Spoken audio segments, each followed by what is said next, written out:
kita nak selamat. Tak ada ayat ni fa'alhamaha tu. Fa'alhamaha fujuraha wa taqwaha. Mu nak pilih takwa kau, mu nak pilih wujud. Allah kata, bukan salah aku. Aku hidup jalan. Aku latihmu, aku buatmu.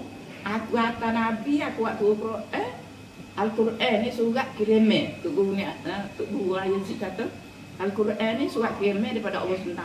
Ha, baca situ. Sebab tu jadi riwayat dalam kelas Muslimat tak sehebatlah kalau pandai tajwid pun. Pandai tajwid, terjemah tak tahu. Terjemah tak tahu Quran. Sedangkan Al-Quran ni surat kirimah daripada Allah SWT. Kita baca saja, kita tak tahu Tuhan kata apa kita.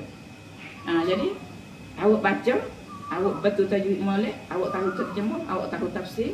Tiga tu tak lengkap lagi baca Quran. Kena ikut gapo Quran kata. Kalau Quran kata halal, Quran kata halal.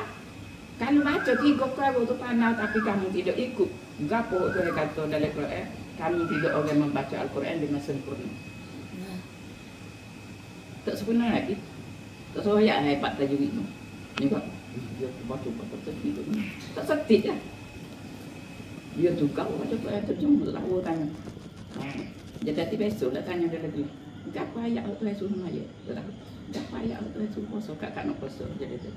Ni kak nak raya haji. Mana ayat Tuhan suruh korban? Tahu lah. Quran tak tahu berapa kali setahun Quran. Bermula tahun 2024 baru ni. Jadi hati kata tak boleh khotel Quran tiap-tiap tahun. Kena khotel tafsir dulu. Kena khotel dengan terjemah dia.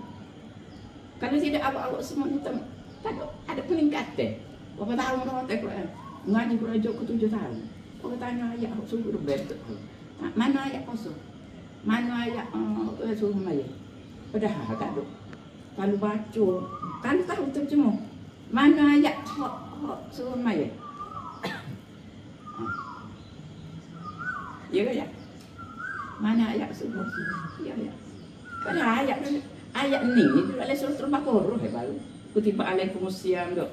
Hakimis solat apa tu? Hakimis solat rezeki. Solat kita.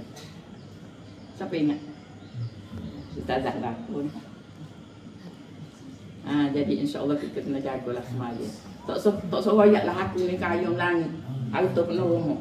Tapi kalau semaya tak jaga, kita kena bimbang. Kita kena usi. Deh, insya-Allah kita pakai jaga. Ingatlah bahawa setan tu musuh kita kena lawan. Itulah sedikit sebanyak maaf banyak memang dah ada salah silap tak lari dah kita cakap ni. Minta maaf banyaklah. Aku lupa ada astagfirullahalazim alaikum. Wassalamualaikum warahmatullahi wabarakatuh. Sebab dia tadi saya sangat turunnya dia tadi. Insyaallah. Patut malah Pak Isu je tadi rezeki.